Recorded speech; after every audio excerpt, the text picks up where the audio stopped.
इसी भाषा के आधार पर यदि ये लुम्पेन एलिमेंट ठाकरे परिवार जो है यदि मारपीट करता है तो हमारे बर्दाश्त के बाहर है। राज ठाकरे और उद्धव ठाकरे को यदि लगता है कि डरा के धमका के, और जब आप इन राज्यों में जाओगे, चाहे आप तमिलनाडु में जाओगे, चाहे आप केरल में जाओगे, चाहे आप कर्नाटक में जाओगे, तो वो सब भी जो है आपको पटक पटक के मारेंगे। मैंने ये बात कही और मैं अपनी बात फिर से दोहरा रहा हूँ।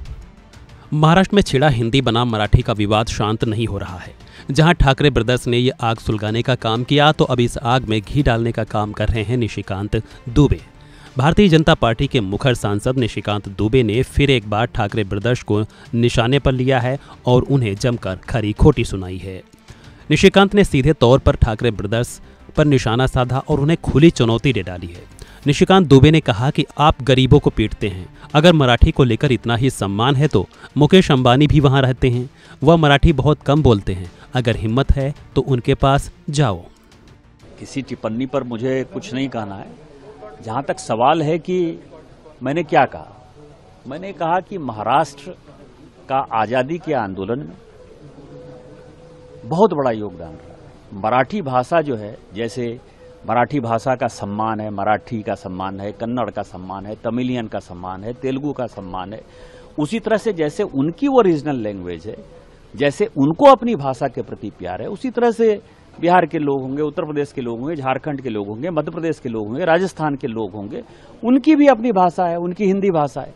तो किसी भाषा के आधार पर यदि ये लुम्पेन एलिमेंट ठाकरे परिवार जो है यदि मारपीट करता है तो हमारे बर्दाश्त के बाहर है। दूसरी बात मैंने कही, जिसको कि बड़ा तोड़ मरोड़ कर पेश किया गया, कि महाराष्ट्र का इस देश के इकोनॉमी में बड़ा योगदान है, उससे कोई डिनाई नहीं करता। हमारी बातों को जो है गलत ढंग से लोगों ने समझा, लेकिन हम ये कह रहे हैं कि मुंबई जो है या महाराष्ट्र जो टैक्स पे करता है, उस टैक्स पेयर के मनी में हमारा भी योगदान है। इसका ठाकरे परिवार से लेना देना नहीं है, इसका मराठा से लेना देना नहीं है। इसका यह है, जैसे कौन टैक्स पे करता है, state bank of India tax पे करती है क्योंकि उसका हेडक्वार्टर वहां है। तो स्टेट बैंक ऑफ इंडिया में, जहां मैं सिक्किम में खड़ा हूं, तो सिक्किम के लोग भी तो स्टेट बैंक ऑफ इंडिया में पैसा देते हैं, इनका पैसा भी तो वहां जमा है ना। लेकिन उसका टैक्स का पैसा यदि मिलता है तो महाराष्ट्र के खाते में जाता है। LIC है, इतनी बड़ी इंश्योरेंस एजेंसी है, उसका हेडक्वार्टर कहां है। दूसरी बात यह है कि आप जो है गरीबों को मारपीट करते हो, वहां जो है मुकेश अंबानी साहब रहते हैं, मराठी तो बहुत कम बोलते हैं, हिम्मत है तो जरा उनके पास चले जाओ। माहिम में जो है सारे मुसलमान हैं, हिम्मत है तो तुम वहां चले जाओ। स्टेट बैंक ऑफ इंडिया का चेयरमैन मराठी नहीं बोलता है, वो तो आंध्र का है, तेलुगु बोलता है बेचारा, आप उसको जरा मारपीट करके देखो। LIC का जो चेयरमैन है वो नॉर्थ ईस्ट का है, भानु, जरा उसको जरा मारपीट करके देखो।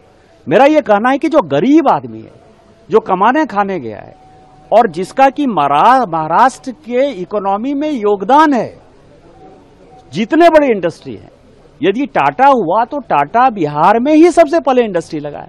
यही तो मैंने कहा, इसमें कौन सी बड़ी बात करी। और मेरा यह मानना है, यदि इस तरह के, और मैं अपनी बात नहीं करता, कारण मैं सांसद हूं, मुझे पता है कि मुझे क्या काम करना है, लेकिन यदि आप ठाकरे परिवार, राज ठाकरे और उद्धव ठाकरे को यदि लगता है कि डरा के धमका के राजस्थानी को, मध्य प्रदेश के लोगों को, उड़ीसा के लोगों के, बंगाल के लोगों को, पहले तमिलनाडु के खिलाफ आपको पता है कि माहौल बनाया, गुजरात के लोगों के खिलाफ माहौल बनाया, यदि ये माहौल बनाकर यदि आप राजनीति करना चाहोगे तो राजनीति नहीं होगी।